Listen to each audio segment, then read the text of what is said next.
폴살레자 한인교회 여러분, 우리가 함께 지금 예배하고 있는데 함께 은혜 나누게 되기를 예수 그리스도로 축복합니다. 네, 먼저 지금 나와 계신 분들 한 분 한 분씩 좀 인사 나누도록 하시겠습니다. 네, 할렐루야. 주 안에서 승리하십시오. 네, 충만하십시오. 사도행전 사도들의 일들 1장 8절 찾으십시오. 자, 다 찾으신 줄 알고 우리 다 같이 버전은 달라도 한 목소리로 함께 읽어보겠습니다. 시작. 성령께서 너희에게 오시면 너희가 능력을 받아 예루살렘과 온 예후다와 시므론과 땅끝까지 내 증인이 될 것이다. 네. 할렐루야. 예수께서 부활하셔서 제자들과 며칠간 계셨죠? 40일간 계셨습니다. 그런데 그렇게 하늘로 돌아가시면서 뭐라고 말씀하셨어요? 네. 그래서 뭘 원해주신다고요? 내가 가는 것이 유익하다고 했어요. 그죠? 왜요? 성령이 오실 거니까. 그래서 내가 가는 게 왜 유익하냐면 성령이 오시면 내가 한 일을 할 것이고 또 더한 일을 할 것이라고 말씀하셨어요. 그렇게 말씀하시면서 분명하게 오늘 이제 1장 8절에 나온 내용이 바로 성령이 너희에게 오시면 너희가 능력을 받아 예루살렘과 온 예후다와 서브론과 땅끝까지 내 증인이 될 것이다 라고 말씀하셨습니다. 이게 우리에게 주어지는 예수님께서 명하여 지키라 명하신 미션 스테이트먼트예요. 사명이죠. 모든 예수를 믿고 예수를 따르는 자들에게 부여된 사명입니다. 왜 오늘 이 구절을 다시 기억해서 이렇게 나누기를 원하냐면 주님의 다시 오실 때가 이르고 있다면 분명히 우리가 체크해 보아야 할 것이 뭐냐면 주께서 우리에게 명하신 것이 과연 얼마나 준비되었는가 하는 것을 확인해 보아야 할 것이기 때문입니다. 분명히 주님께서 그렇게 이 땅에 말씀하고 계십니다. 두 가지를 얘기하고 계세요. 뭐라고 얘기하셨죠? 땅끝까지 이르러 내 증인이 되라고 말씀하셨어요. 그리고 가서 모든 족속으로 제자를 삼으라고 말씀하셨습니다. 맞죠? 그러면 증인이 되고 또 전해서 그들을 제자를 삼는다. 그것 때문에 사실 전 세계에 많은 선교사님들이 나아가서 증거하고 있고 전하고 있지 않습니까? 오늘 또 우리 함께 예배하고 있는 이 폴살레자 브라질 한인교회 분들도 그 땅까지 나아가서 특히 브라질에 있는 인디오를 향해서 선교하고 있는 우리 강규희 선교사님과 함께 예배하고 있는지 잘 알고 있습니다. 그런데 특별히 오늘 그 선교대회에 갔다 오면서도 다시 한번 생각하게 하는 것이 성령이 우리에게 임하심을 통해서 우리에게 능력이 부어진다고 했는데 그 진짜 능력이 무엇일까 하는 것을 되새겨보게 됩니다. 왜 주님께서 우리와 함께 하시는 것이 아니라 주님께서는 하늘로 가시고 보혜사 성령이 오셔야만 그것이 우리에게 더 유익한 일이고 그래서 주님께서 하신 일을 할 것이고 그보다 더한 일을 하려 할 것이라고 하셨는데 그 더한 일은 어떤 것일까? 라는 것들을 생각해 보게 됩니다. 왜 성령이 오셔야 되는 것이었습니까? 성령이 오셔서 우리에게 하시는 일이 무엇입니까? 예수님의 말씀을 생각나게 하시는 거예요. 맞습니다. 근데 그거보다 조금 더 이것은 결과치고요. 본질적인 성령의 본질적인 미션이 있습니다. 그게 뭘까요? 자, 사람은 흙으로 지은 바 되어서 하나님의 생기가 불어넣어질 때 생물, 생명이 되었다고 기록되고 있습니다. 그때 주의 영이 부어진 거죠. 그죠? 생기는 하나님의 호흡이고 하나님의 영이 우리에게 들어왔다는 얘기예요. 이미 하나님의 영이 우리와 함께하고 계시는데 왜 성령이 다시 필요했을까요? 내 안에 있는 내가 지음받으면서 생명으로 살아 숨쉬는 그 하나님의 영에는 없는 능력이 왜 보혜사 성령에는 능력이 부여되어 있을까요?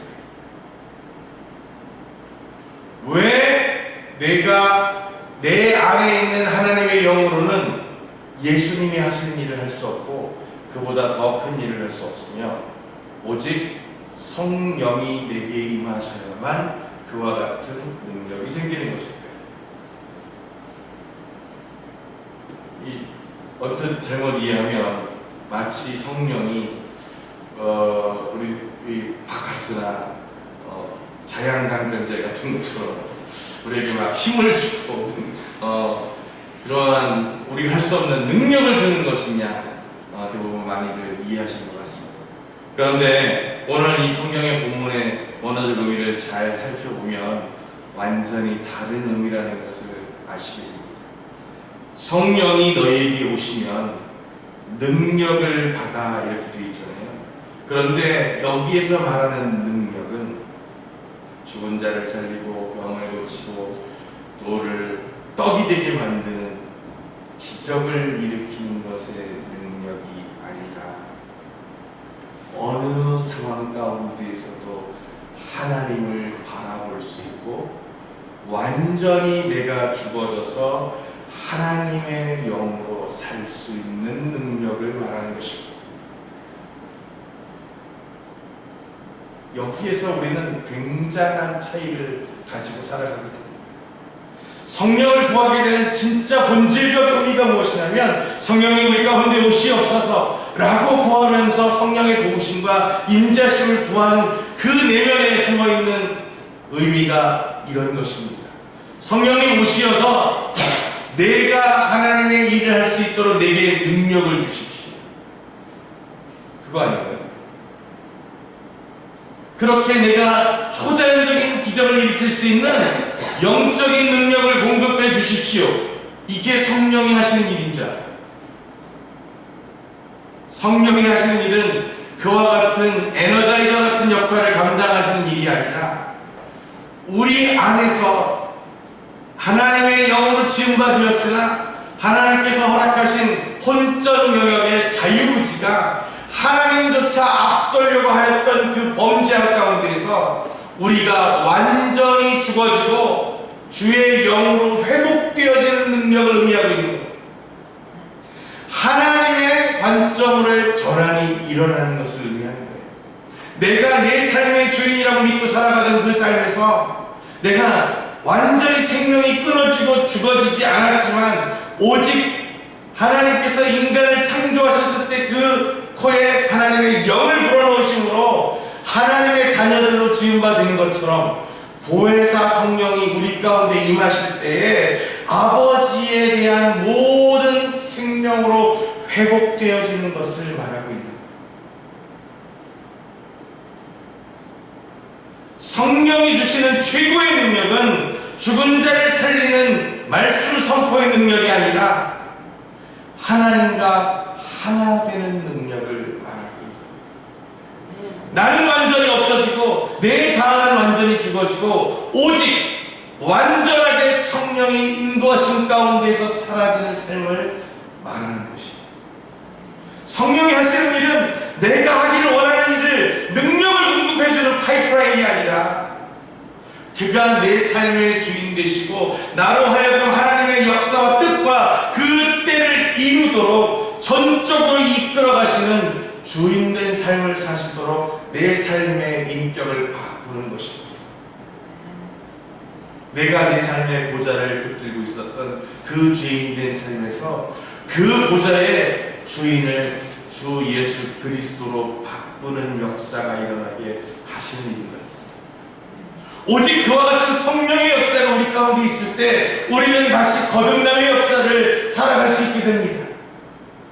누구든지 너희가 물과 성령으로 거듭나지 않으면 하나님 나라를 볼 수 없을 것이라고 말씀하셨고, 불과 성령으로 거듭나지 아니하면 하나님 나라에 들어갈 수 없다고 요한복음 3장 3절과 5절에 기록되어 있습니다. 그것은 우리가 그 성령을 통해서 거듭나야 되는 것을 분명하게 말씀하고 있는 거예요. 거듭난다는 것은 이전에 내가 죽어져야만 가능합니다. 그런데 성령이 나는 여전히 살아있고 내가 하기를 원하는 건 내가 감당할 수 있는 것에 능력을 공급하는 분이라고만 생각한다면 이것은 엄청난 착각에 해당하는 것입니다.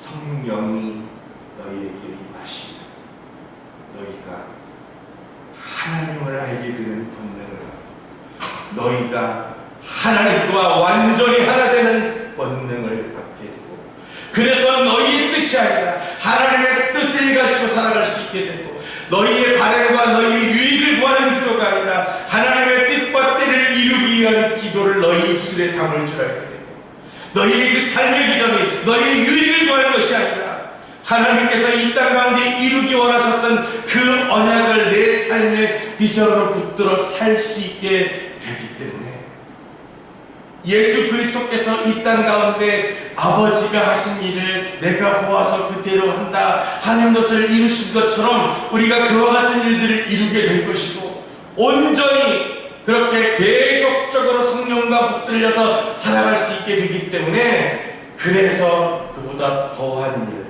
즉 아버지의 뜻과 때를 이루는 일을 하게 될 것이라는 사실입니다.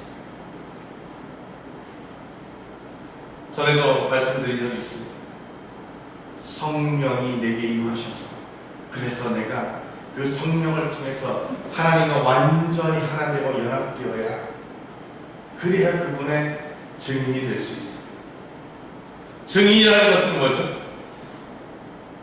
뭐라고 말씀드렸죠? 증인, 증인의 자격. 누가 법정에서 증인할 수 있어요? 증인으로 나설 수 있어요? 내가 봤다. 내가 그걸 직접 봤다. 이 사람은 증인입니다. 맞죠? 내가 직접 겪었다. 하나님의 증인은 누굴까요? 하나님을 직접 본 사람, 하나님을 직접 만난 사람이에요. 예수 그리스도를 아는 사람이라는 거예요. 어떻게 여러분들은 예수 그리스도를 아십니까? 예수 그리스도를 아십니까? 근데 우리 저기 지혜자매님, 우리 영어로 한번 번역해 봅시다. 당신은 예수를 아십니까? Do you know Jesus? 예. 우리가 예수를 알다의 단어를 know, 알다 이렇게 많이들 생각하시는데, 지금 여기서 예수를 알다의 히브리적 원어는 야다라는 뜻으로, 야다가 알다라는 말이에요. 그 뜻은 know가 아니라 dwell이라는 뜻입니다. 함께 살다. 제가 지혜자매를 잘 알지만 아무리 그래도 제 아내를 더 잘 알지 않겠어요? 왜 그래요? 함께 살잖아요.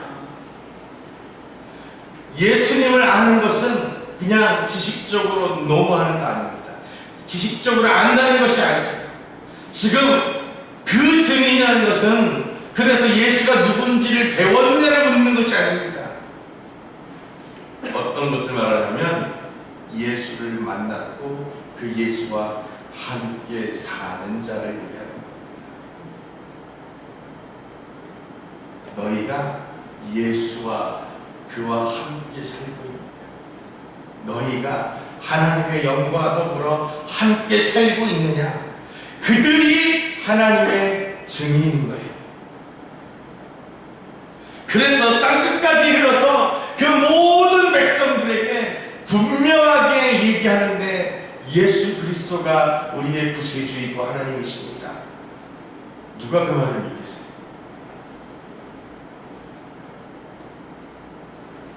그가 예수와 동행하고 있기 때문에, 예수와 닮은 삶을 살고 있기 때문에, 예수와 함께하는 그 삶을 삶으로 살아내는 열매가 분명히 나타나 있기 때문에 그들이 그 삶을 통해서 인정하고 그렇게 받아들이게 되는 것입니다.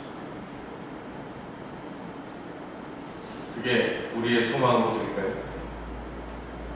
그렇게 한시도 주님과 떨어지지 않고 완전히 하나님과 연합된 삶을 살아가는 게 우리의 의지로 가능할까요? 그것은 우리의 선택이 아니라 오직 아버지 하나님의 선택이십니다. 그러므로 누구든지 그 성령이 임하는 자는 열정과 소망을 가지고 간구한 자가 아니라 하나님이 택하여 부르신 자라는 사실을 분명히 기억해야 합니다. 그것은 바로 하나님의 백성으로 부르셨고 하나님의 자녀로 부르셨던 것을 의미합니다. 하나님께서는 분명히 그렇게 지음받으셨고 그렇게 택하여 부르심 받은 그의 백성들을 향해서 주의 영을 부어주시고 그들의 그 삶이 분명히 하나님과 동행하는 삶으로 회복되어지기를 원하고 계십니다.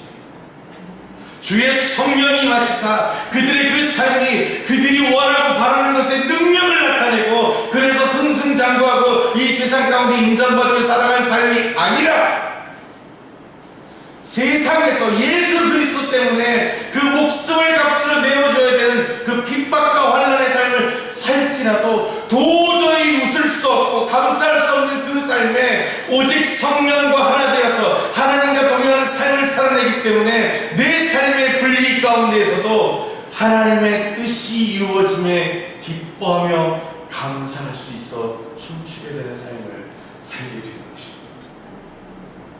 삶이 힘들어 죽겠는데 그래도 주님 감사합니다라고 억지로 고백하면 주님 좋아하시겠지 해서 드리는 이 기도와 그것의 감격은 내가 비록 이렇게 힘들지라도 이것을 통해서 주의 나라가 이루어져 가고 있고 주님의 때가 이루어져 가고 있고 그것에 내가 쓰임받고 있다는 사실에 감격해서 주님 앞에 엎드려 감사할 수 있는 그 때와 분명히 구별되고 다른 것입니다. 우리가 천국의 모습에 대해서 자주 나누었는데 천국은 육신을 벗어버린 영체가 존재하는 곳이잖아요. 완성된 천국에서는 부활체를 있겠지만 그죠? 그러니 그 영체들이 육신을 벗으면서 제일 먼저 달라지는 게 뭐라고 그랬어요? 속에 있는 것들이 감춰지지 않는 거예요. 육신이 있을 때는 속에 있는 생각들, 내 마음, 표정들이 얼굴에 나타나는 것과 속마음을 다르게 조절할 수 있었지만 천국에서는 그게 불가능하다. 그래서 마음의 생각이 얼굴로, 표정으로, 몸으로 다 드러나 버리는 게 천국입니다. 그래서 하나님께서 분명히 말씀하시기를 그 죄가 행실에 있지 않냐고 마음의 중심에 있다고 얘기하시는 게 이 땅에서는 내가 마음에 그 죄를 품었지만 행위를 육신으로 감출 수 있고 결단할 수 있어요. 막아설 수 있어요. 자제할 수 있어요. 그런데 영체에서는 어떻게 돼요? 안 된다는 거예요. 그 마음에 드는 순간 그것이 내 행동으로 일어나 버립니다. 성령이 하시는 일이 그 마음의 중심을 바꾸시는 일을 내가 예수를 믿는데 왜 예수를 믿느냐가 중요해요. 우리는 누구든지 예수 그리스도를 믿으면 하면 누구든지에 관심이 있어요. 누구나 예수를 믿으면 그런데 그 누구나의 비밀은 분명히 다른 겁니다. 예수를 믿는다는 거예요. 예수를 어떻게 믿어요? 입술로 고백하고 시인하는 것으로 끝나는 것이 아니라 내가 믿기 때문에 끝까지 신뢰할 수 있는 거고요. 신뢰할 수 수 있으면 인내할 수 있게 됩니다. 제가 자주 여러 번 해서 이제는 여러분도 충분히 다 각인되셨겠지만, 세상에서 제일 안타깝고 불쌍한 사람이 저는 여리고성에 일곱째 날 7바퀴를 돌고 소리 안 지르고 집에 간 사람이에요. 그죠? 여리고성에 7시리를 돌아라 이렇게 얘기하셨을 때 그 말을 들으면서도 회의가 드는 사람들이 꽤 있었을 거예요. 전쟁을 준비해도 시원찮을 판에 이런 생각을 많이 했겠죠. 하루를 돌고 이틀을 돌고 3일을 돌아도 꿈쩍도 안 하는 그 성을 보면서 자기들이 잘하고 있나 하는 염려도 사실 들었을지도 모릅니다. 그런데 주님은 그 믿음의 분량을 달아보고 계십니다. 우리 하나님께서는 그와 같은 이들에게 이 순응하기 위해서 막 돌도 좀 떨어지고 성도 좀 흔들리고 이렇게 좀 보여줬으면 얼마나 신나서 잘 달려갔겠어요. 그런데 믿음이라는 것은 그 믿는다면 끝까지 하나님을 신뢰하는 거고, 그 끝까지 신뢰할 수 있으면 끝까지 인내할 수 있다는 거잖아요. 그러니 7째 날 7바퀴를 돌았는데 무슨 일이 있어요? 아무 일이 없었잖아요. 그때 집에 간 사람 얼마나 억울할까. 7째 날 7바퀴를 돌고 나서 뭘 해야죠? 함성을 지를 때 그 성이 무너져 내리기 시작해요. 주님의 때는 그렇게 차오르는 겁니다. 그 믿음의 분량들이 차오르면서 그 믿음이 주님 앞에 합당하게 충만하게 채워질 때 비로소 주님의 기적이 드러나게 되는데, 주님의 기적이 내 삶에 있기를 구하고, 그래서 그 기적을 일으키는 능력을 달라고 성령을 구하지만 정작 우리는 그 기적을 이룰, 그래서 그 기적을 대면할 믿음의 인내의 분량을 갖고 있지 못합니다. 이 땅에서 기적이 사라진 것이 아니라 그 기적을 신뢰로 인내하는 자들이 사라진 것입니다. 하나님의 역사마저도 내 삶의 스케줄에 따라서 당겨오려고 하는 우리 중심의 관점들이 우리와 하나님을 그렇게 분리시키고 있습니다. 자, 여러분 오른손 한번 들어보세요. 오른손을 이렇게 들었어요. 자, 하나님 오른편에다가 한번 얹어보세요. 자, 오른손을 들어서 하나님 오른편에 한번 얹어보세요. 자, 손 내려보세요. 네. 어떤 분은 이렇게 얹었어요. 네. 하나님의 오른편, 오른손을 오른편. 어떤 분은 이렇게 얹었어요. 네. 천국에 가시면 그 보좌 오른편이냐 왼편이냐로 인생이 갈립니다. 아시잖아요. 예. 근데 오른편인데 이걸 잘 생각해 보세요. 하나님 쪽에서 오른편인지, 내가 하나님을 마주보고 오른편인지, 하나님을 등지고 오른편인지 이걸 잘 알아야 돼요. 대부분의 사람들이 그 오른편을 누구를 기준으로 생각하죠? 나를 기준으로. 자, 오른쪽 보세요. 그러면 다 일제히, 이게 제가 실제로 본 화면이에요. 환상 가운데 오른쪽을 보세요. 그러니까 일제히 사람들이 오른쪽을 향해서 보는데 천사들은 하나님의 오른쪽을. 이게 사람과 천사들의 차이예요. 사람은 사람의 중심으로 방위를 정하고 사람의 중심으로 모든 걸 판단해요. 천사들은 하나님을 기준으로 움직여요. 오늘 이 땅에 성령이 오셔서 하시는 일이 뭐냐면, 사람 중심으로 판단하고 생각하고 생활해가고 있는 우리의 삶의 모습을 하나님 기준으로 바꾸어가는 것을 의미하는 겁니다. 성령이 하시는 가장 놀라운 일이 바로 그 일이에요. 하나님과 우리가 관점을 맞추게 됩니다. 하나님이 가장 싫어하시는 것이 뭐냐면 하나님 외에 다른 것을 섬기는 것이에요. 그런데 우리가 놀랍게도 너무나 무섭게도 자꾸만 우리 스스로를 하나님보다 더 높게 섬기게 합니다. 하나님조차도 내가 바라고 원하는 것을 이루어주는 도깨비 방망이처럼 취급을 합니다. 그래서 주님 앞에 나와서 기도로 구하면 내가 필요한 것, 내 가정에 필요한 것, 내가 소유하고 싶은 것, 이것들만 기도하게 됩니다. 그것은 기도가 아닙니다. 그건 떼쓰미예요. 성경에 간구하다는 표현이 있는데 그 내 필요를 위해서 간구하는 것이 아니고, 이 기도라고 하는 것은 성령이 임하셔서 이제 우리의 삶의 주인이 누구로 바뀌어요?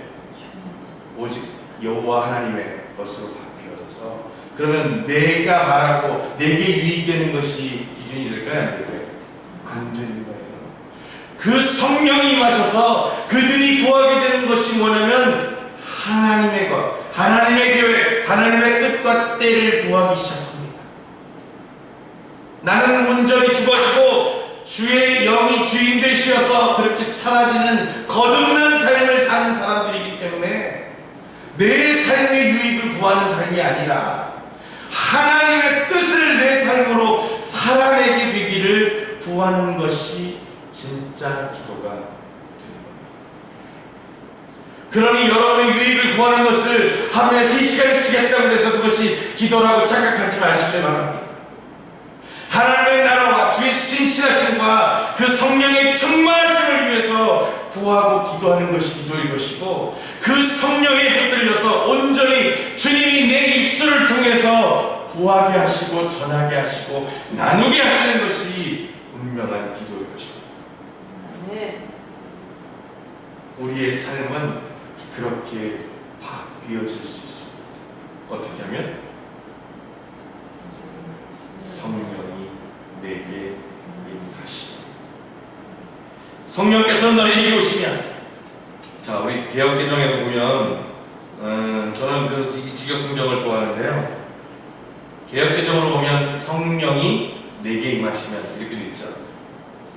예, 그런데 직역성경에는 성령이 내게 임하시면 나한테 오시는 거잖아요. 내가 중심이다, 내게 중심. 근데 여기서는 성령께서 너희에게 오시면, 이렇게 표현되어 있어요. 오면 오라 하면 오시고 가라 하면 가시는 분이 아닙니다. 우리가 간혹 예배할 때 이렇게 선포하는 경우가 있습니다. 성령님 이 자리에 오시옵소서, 임재를 구하죠. 예, 그런 건 오시나요? 어떻게 생각하세요?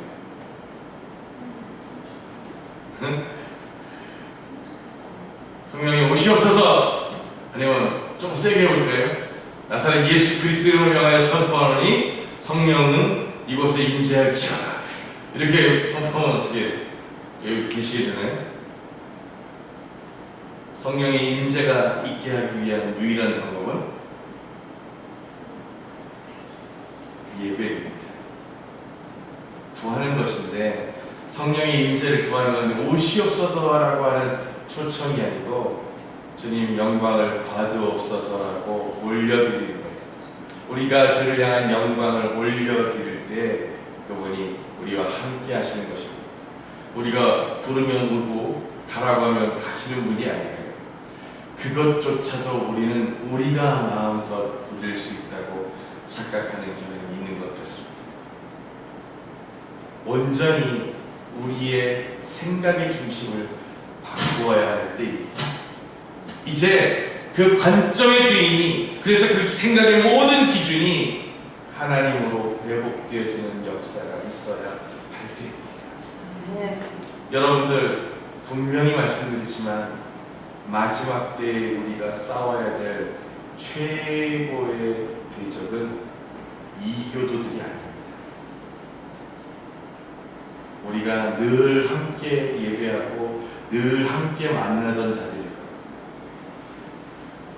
예수를 믿는다고 고백했고 그 예수를 삶으로 살아낸다고 고백하며 나누었던 교우들일 수 있습니다.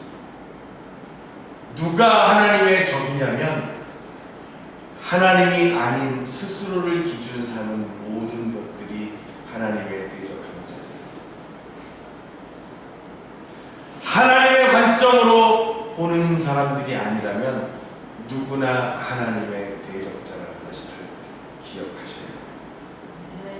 성경을 백독하는 사람, 하루에 3시간씩 기도하는 사람, 성령이 충만해서 방언하고 손만 얹으면 사람들이 쓰러지는 사람이 하나님의 사람들이 아니라 무엇을 먹고 마시든지 다 주를 위해서 하는 것. 그래서 그 보혜사 성령이 그 삶에 임하셔서 오직 나는 내 자아는 죽어지고 주의 영으로 사는 삶을 살아서 오직 주님의 뜻을 이 세상 가운데서 이루는 자들만이 하나님의 사람인 것입니다.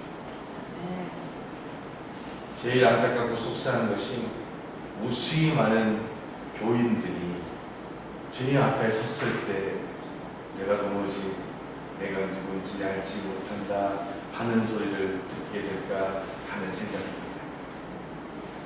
그것은 여전히 그들이 스스로가 주인되는 삶을 살면서 자신들의 선택이 중요하다고 믿는 착각 가운데 있게 될 것이기 때문입니다.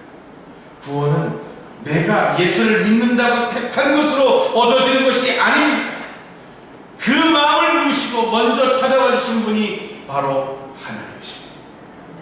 내 삶에 노력을 하고 열정을 다하면 주님의 구원의 손에 들어가는 것이 아니라 주의 영이 내게 먼저 부어지셔야 내가 그와 같은 삶을 살아낼 수 있게 된다는 사실. 그러니 내 삶에 순서가 바뀌었지 않습니까? 교회에 열심히 다니고 그리고 성경을 읽고 기도를 열심히 하고 제자 훈련을 하고 그것이 먼저가 아니라 뭐가 먼저여야 되죠? 주의 영이 내게 부어져야 되죠. 그래서 나는 죽고 주가 사시는 것이 먼저예요. 그런데 우리 교회는 반대가 되고 있어요. 그렇게 내 삶을 열심히 활동 가운데 연단하면 마지막에 그와 같은 성령 충만한 삶을 살 거라고 사람들이 기대하는 것 같아요. 순서를 바꾸십시오. 내 삶의 어떠한 노력으로도 성령을 보상받을 수 없습니다. 성령이 임하시면 그 삶이 주님 안에서 새로워지기 시작하고 변화되기 시작하고 주님과 동행하게 되는 것입니다. 오늘 그 비밀들을 깨닫는 자에게 예수 그리스도의 축복이 함께 하시는 줄 믿습니다. 여러분의 삶을 바꾸십시오. 회복하십시오. 그래서 그 성령이 내게 임하시고 내주하시기를 구하십시오. 내 안에 계시는 하나님의 영과 보혜사 성령이 만나셔서 그 하나님의 이름으로 하나님의 그 뜻과 하나님의 때를 인내할 수 있는 삶의 능력들이 그렇게 놀랍도록 드러나도록, 그래서 내 삶의 열매가 분명히 하나님을 향하고 하나님을 증거할 수 있어서 증인된 삶을 살 수 있기를 구하는 삶을 사셔야 합니다. 그렇지 않으면 교회에 다녔다는 기록만으로는 주님의 보좌 앞에 설 수 없습니다. 사랑하는 주를 따르는 많은 제자 여러분, 그리고 주님과 함께 그 삶을 따르고 예수 닮은 열매를 구하는 많은 믿음의 자녀 여러분, 그리고 다시 오실 신랑을 기다리시는 주님의 신부 여러분, 오늘 예수 이름으로 축복합니다. 여러분의 그 삶 가운데에서 우선적으로 성령을 구하십시오. 주의 영이 임하시길 구하십시오. 그 주의 영이 부어져서 온전히 하나님의 사람이 되는 것을 구하십시오. 그것만이 여러분이 주님과 영원히 함께할 수 있는 유일한 방법입니다. 예수를 믿는다는 것, 그것으로 여러분들이 신실하신 주님의 뜻을 끝까지 믿어 인내함으로 놀라운 주님의 축복과 기적을 대면하게 되시길 예수 그리스도의 이름으로 축복합니다.